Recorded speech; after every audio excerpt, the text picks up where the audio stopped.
वहला भाई बहन, अज जे सच्ची ॻाल्हि कार्यक्रम में पां पवित्र ग्रंथ बाइबल में जा यसाया प्रबोधक जे पुस्तक में जा 26वें अध्याय जो अभ्यास करींदासीं। गए कार्यक्रम में 25मो अध्याय पां पूरो कियो हो। यसाया जो 25 थी 27 अध्याय प्रभु यीशु ख्रिस्त में अचे वारे ईश्वर जे राज्य जी भविष्यवाणी जाहिर कई था। गए सच्ची ॻाल्हि कार्यक्रम में 24 ने 25 अध्याय में जा ईश्वर जा पवित्र वचन सोया आहिनि। यसाया 26मो अध्याय पण ईश्वर जे राज्य विषय ज जणाए थो। हीउ अध्याय पण ईश्वर स्तुति भक्ति जो आहे। हिन अध्याय में ईश्वर स्तुति करींदे ईश्वर पर जो विश्वास ने उन्ही जे अजायब कम जो मनन जणाए में आयो आहे। यसाया प्रबोधक मार्फते ईश्वर पाके अचे वारे भविष्य विषय जणाइए था। मित्र, पवित्र ग्रंथ बाइबल में पंहिंजे जीवन विषय ने पंहिंजा ने पृथ्वी पर जी हरेक व्यक्ति विषय जणाए में आयो आहे। हाणे सुणियो कार्यक्रम में पाण शुरूआत कईंदे यसाया जो पुस्तक 26मो अध्याय ने पहली कलम सुणो। हिते लिखल आहे क उन ॾींहुं यहूदिया देश में ही गीत गावांदो। असांजो हिकिड़ो मज़बूत नगर आहे, इन जी रांग मोर्चा देव तारण लाइ ठहिराईंदा। ही गीत भविष्य जो आहे। यहूदा में ही गीत गावांदो। मित्र, ईश्वर माण्हू खे सची आशा जी ख़ातिरी ॾिए था ने इन जे हृदय में सचो आनंद रखे था। आनंद मज़ा विकांदा गिनी सघिजे नथा ने विकांदो गिनल आनंद कॾहिं पण ईश्वर स्तुति भक्ति करी सघे न। यसाया जो पुस्तक 26मो अध्याय 2 थी 2 कलम। वथाण खुला रखो क सत्य जो अमल करींदल न्यायी प्रजा इनमें विने। मजबूत मन वारे के तू शांतज रखने एतिरेला क इन जो भरोसो तो मथे आहे। यहोवा ते हमेशा भरोसो रखो एतिरेला क यहोवा देव सनातन खड़क आहे, डूंगर आहे। एतिरेला क ऊ ऊचे स्थान में रौंदल के ने अभिमानी नगरी के नीचे नमाए आयो ने नीचे फुगायो हुयो। नीचे फुगाए ने जमीन दोस्त कहिए था। ऊ इनके धूड़ बेरा कहिए था। पग से खूंदे में अचींदो। हा, गरीब जे पग से ने कंगाल जे पग से ऊ खुंदांदो। न्यायी जा मार्ग सीधा आई। तू न्यायी जो रस्तो सवलो करी वताईए थो। हे यहोवा, असीं तोजे न्याय शासन जे मार्ग में हलीने तोजी वाट नरींदासीं। असांजे जीव के तोजे ना जी ने तोखे यादि रखे जी इच्छा आहे। रात जो तोला आऊं आशा वारियो अयां मुझे हृदय से तोखे ध्यान से गोतींदो। पृथ्वी ते तोजा न्याय शासन वे तॾहिं जगत जा रहवासी धार्मिकता सिखे। बूंडे ते कृपा करे में अचे त पण ऊ धार्मिकता नहीं सिखे। पवित्र भूमि में पण ऊ अधर्म करींदो ने यहोवा जी महानता के नेरींदो न। ॿई कलम प्रमाणे सत्य जो अमल करींदल प्रजा मजबूत नगर में प्रवेश करींदी। ऊ नवो नगर स्वर्गीय यरूशलेम आहे जंहिंमें न्यायी ने सत्य जो अमल करींदल प्रजा प्रवेश मेळवींदी। मित्र, प्रभु यीशु ख्रिस्त सत्य आई। उन्हीं जे पवित्र रक्त से ने उन्हीं पर जे विश्वास से गमे अहिड़ी व्यक्ति न्यायी ने सच्ची जाहिर थिए थी। त्रई कलम में जणायो आयो क मजबूत मन वारे के हे ईश्वर ऐं शांत रखंदा। एतिरेला क इन जो भरोसो तो मथे आहे। मजबूत मन वारो माण्हू केरु? जेको फक्त सचे जीरे ईश्वर तेज विश्वास रखे थो अथवा रखे थी। जेको दूध ने दही में पग रखे नथा। ऊ प्रिय मित्र, प्रभु यीशु ख्रिस्त पर जो मजबूत विश्वास आंखे शांत रखी सके थो। गमे अहिड़ी अशांति ऊभी थिए, मुश्किली जा वावाझोड़ा फूंकाजे, वंटोड़िया ने दरिए जा तूफान अचे त पण 10वीं कलम बूंडे माण्हू बूंडाई ने हृदय जी कठोरता विषय जणाई थी।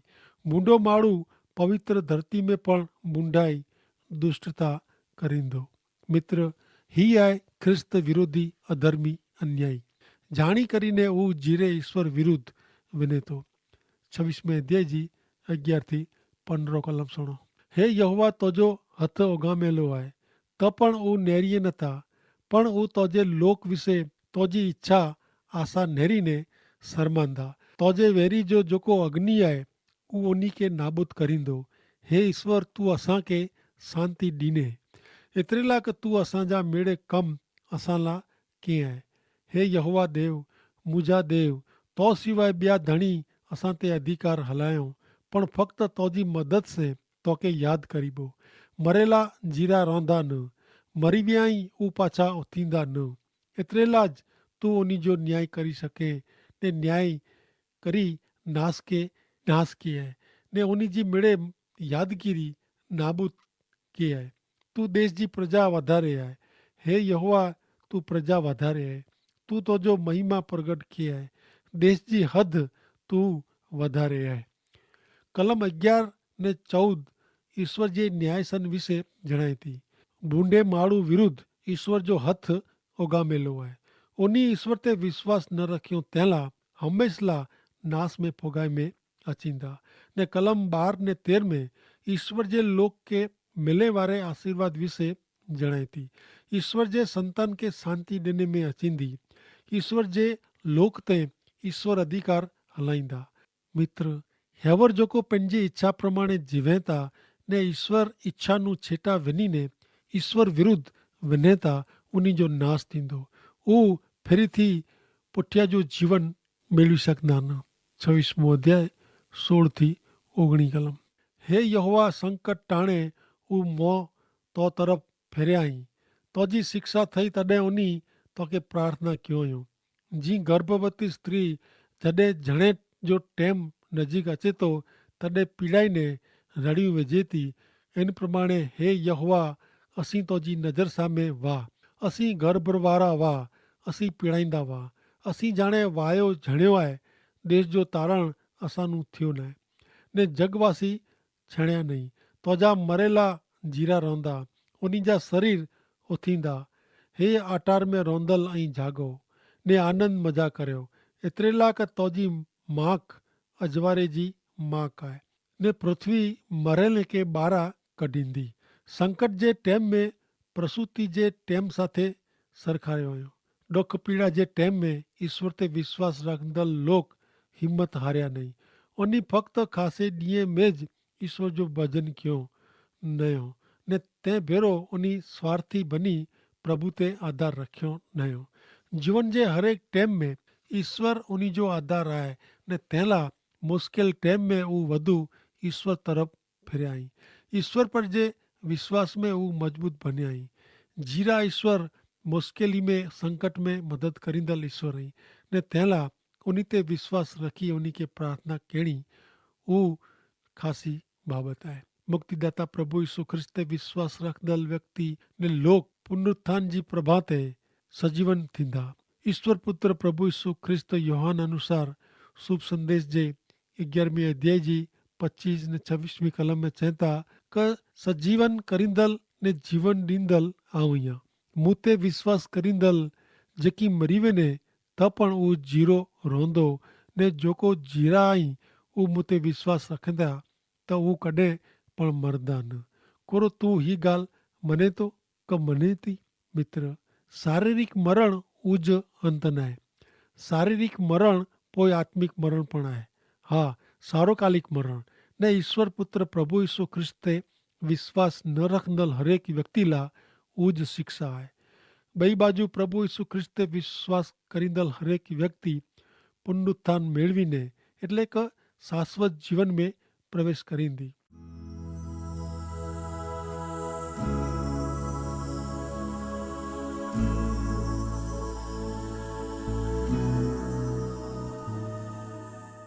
छब्बीसमो अध्याय 20 ने 21 कलम। हल मुझा प्रजा तो पंहिंजे घर में वञ ने पिंड में जानू दरवाजा बंदि कर। कोप बंदि थिए ત્યાં સુધી થોડી વાર સંતાઈ વञ। एतिरे लाइ क नेरियो पृथ्वी पर जा रहवासीअ जे अपराध गुने जे कारणे शासन ॾिनल यहोवा पंहिंजे निवास स्थान में जा ॿाहिरां निकिरी अचनि था। पृथ्वी पिंड सोसी गिनल रक्त प्रगट करींदी ने तंहिं पोइ पंहिंजा मारियल खे ढकी ॾींदी न। ही कलम प्रमाणे जॾहिं ईश्वर हिन पृथ्वी जो न्याय करेला अचींदा तॾहिं दोषित ने दुष्ट बूंडा पिंड खे लिकायला कोई जगह मेळवींदा न। मुक्तिदाता प्रभु यीशु ख्रिस्त जे शब्द में जणाए प्रमाणे जेको ढकल आहे उहो ज़ाहिर करे में अचींदो ने हरेक गुप्त ॻाल्हि ज़ाहिर करे में अचींदी।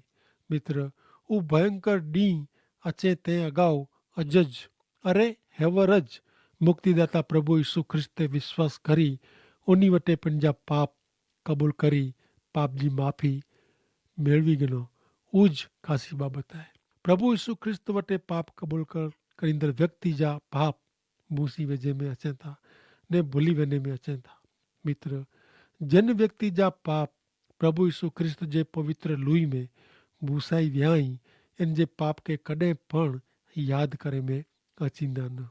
ने जंहिंजा पाप प्रभु यीशु ख्रिस्त जे पवित्र रक्त में माफ़ थिया नहीं उहो कायम ला यादि रखी इन जो न्याय करे में अचींदो।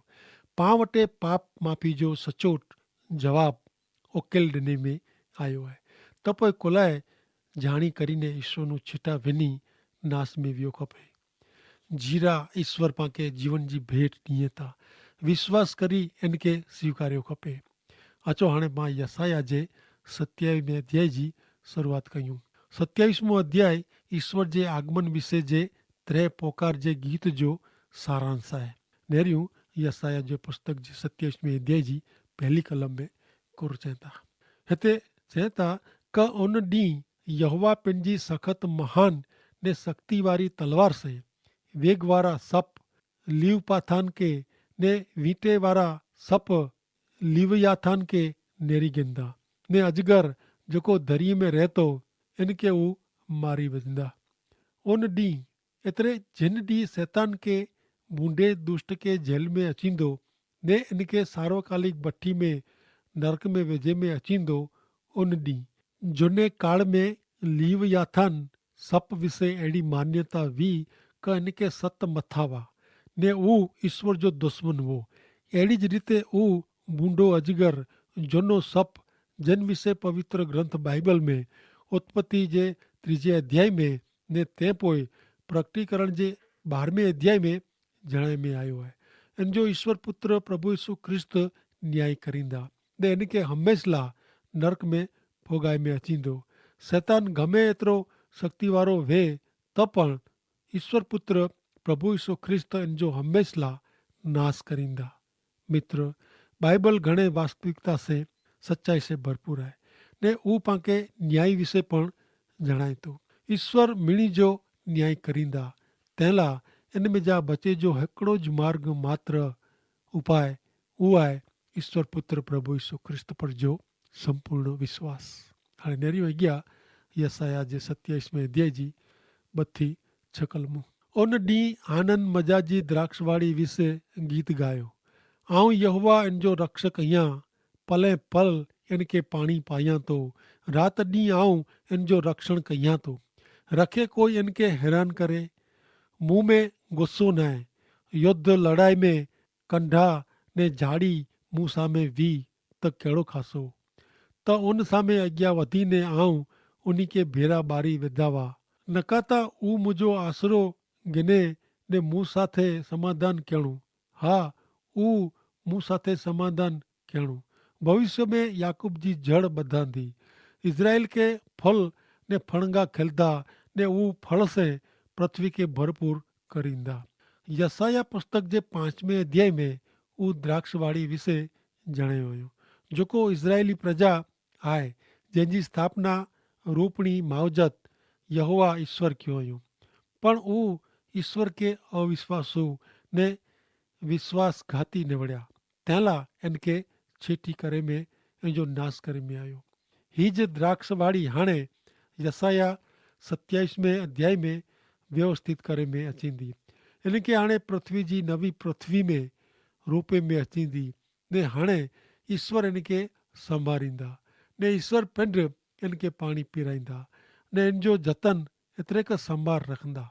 परिणामे द्राक्षवाड़ी हाणे स्वादिष्ट ने ख़ासी द्राक्ष जी लूम उपजाईंदी ने इन जे कारणे इन जी सांख ने इन जी ॻाल्हि चारे बाजू फैलांदी ने लोक होते अचींदा। मित्र, ही आहे भविष्यवाणी। छेल्ले समय में प्रभु यीशु ख्रिस्त में विश्वास रखंदल इजरायली प्रजा ईश्वर साथे सीधे संबंध में अचीने लोक वटे जीरे ईश्वर के ओळखंदल साक्षी जड़ा बनदा। मित्र, हिन पृथ्वी ते ईश्वर आके खासा फल उपजायला रखियो आहियो। ईश्वर पुत्र प्रभु यीशु ख्रिस्त ते विश्वास रखीने ने उन्हीं के आधीन जीवन जीवीने अहीं आंजी जीवन ने कम से ईश्वर के मान महिमा दई सको था। ईश्वर के आशीर्वाद देने ला मंगे था। यसाया जो पुस्तक 27मो अध्याय ने 7 થી 11 કલમ। કોરો પિંડ કે મારીંદલ કે ऊ मारेल मार प्रमाणे इनके मारे हैं। कोरो ऊ पिंड करेल संहार प्रमाणे इनजो संहार थियो है। तू इनके कढी वजी ने इनके पर्या करीने इन साथे लड़ाई कईए तो पूरब दिशा जे पवन के ऊ डी जो पिंजे तूफानी पवन से इनके छीटी किए हैं। तेला याकूब जे अपराध जो पछतावो करे में अचींदो ने इन जे पाप छीटा करे जो परिणाम ही है।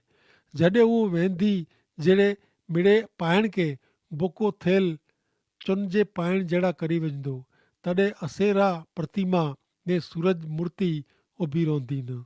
एतिरे लाइ क सलामती वारो नगर उजड़ रण जहिड़ो तजायलो ने छॾी ॾने में आयो वे अहिड़ो आहे। हुते वाछड़ा चरंदा, हुते हू वींदा ने इन जी ॾारियूं खेंदा। इन जी ॾारियूं सुकांदी तॾहिं इनके झुरी वेझे में अचींदा ने स्त्री यूं अचीने इनजो ॿाहिण करींदी। एतिरे लाइ क ही लोक समझणा नहीं। तंहिंला इनजो कर्ता उन्ही ते दया रखंदा न ने उन्ही जो बनाईंदल उन्ही ते कृपा करींदो न। नवमी कलम प्रमाणे फक्त ईश्वर रज पाप छिटो करींदा ने उन्ही वटे पाप जी माफ़ी आहे। ईश्वर पाप के शिक्षा करे वगैर रहंदा न। 11वीं कलम में ફરી થી ઈશ્વર જે ન્યાયસન વિશે જણાવ્યું हुयो। જાણી કરીને જીરે સત્ય ઈશ્વરનું છેટો વેંદલ માળું जी अहिड़ी ख़राब हालत थिवारी आहे। ईश्वर પહેલેથી જ માનવી વટે જીવન ને મરણ जी પસંદગી કરેલા निकी करे जी शक्ति ॾिनो हुयो। પહેલાં જ માળું સચ્ચી પસંદગી કરે તો હું જાણી કરીને મરણ કે પસંદ કરે તો ईश्वर इच्छे था કે અહીં जीरे झाड़ जड़ा बनो, अहीं नीला रो फड़वारा रो ने ईश्वर जी सेवा करो। अॻियां नेरियूं यसाया पुस्तक जे 27वें अध्याय जी 12 ने 13वीं कलम। वरी उन ॾींहुं ईश्वर फ्रात नदी जे वहण से मिस्र जी नदी सुधी अनाज के जोड़ींदा ने हे इज़राइली लोग आमिणी के भेरा करे में अचींदा। वरी उन ॾींहुं वॾो रण सेंगड़ो एतिरे क भूंगरो वजाए में अचींदो ने आसूर देश में जेको विनाई विया आहीं ऊ ने मिस्र में जेको कढी वेझे में आया हुआ ऊ अचींदा ने ऊ यरूशलेम में पवित्र डूंगर में यहोवा जो भजन करींदा। जुड़ींदा शब्द अनाज कढे जे विषय में जणाए थो। खेतर जो अनाज कढेला कांता पीसणो पए थो अथवा पछाड़णो पए थो। ही शब्द ईश्वर जे न्याय विषय जणाइए था। ईश्वर पृथ्वी जो न्याय कहिए था, इनके शिक्षा कहिए था। इन जो अर्थ ऊ न है कि ईश्वर बदलो गिने था। ना, ईश्वर शिक्षा करीने माण्हू के पिंड तरफ फेरायला मंगे था। ईश्वर इन जो जीवन बचायला मंगे था।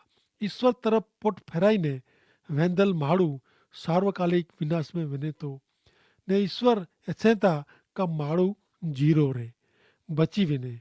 ईश्वर पाके पापला शिक्षा कहिए था पण इन मार्फते वो पिंड नजीक पाके खेचेला मंगे था।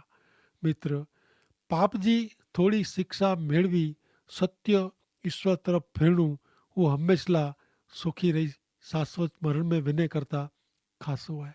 प्रिय मित्र, ईश्वर पाला प्रभु यीशु ख्रिस्त में अजैब जड़ी व्यवस्था क्यों हुयो। प्रभु यीशु ख्रिस्त ते विश्वास करींदल हर एक व्यक्ति पाप जी माफ़ी ने शाश्वत जीवन जी भेट मेळवी सके था ने ते माटे ईश्वर अज पण मीणी की अकल कहींदे चहता को वो पाप ने बोझ से ने बारे वजन से दबाएला माण्हू ऐं मिड़े मूं वटि अचो आवां खे आराम ने शांति ॾींदो। कारण जगत मथे ईश्वर पिता एतिरो मिड़े प्रेम कयो हुयो कि पंहिंजा हिकिड़ा मात्र पुत्र प्रभु यीशु ख्रिस्त जग में हलायो। एतिरे लाइ का कोई पण माण्हू उन ते विश्वास करे इन जो नाश न थिए पर इनके मुक्ति मिले, इनके शाश्वत जीवन मिले। आमीन।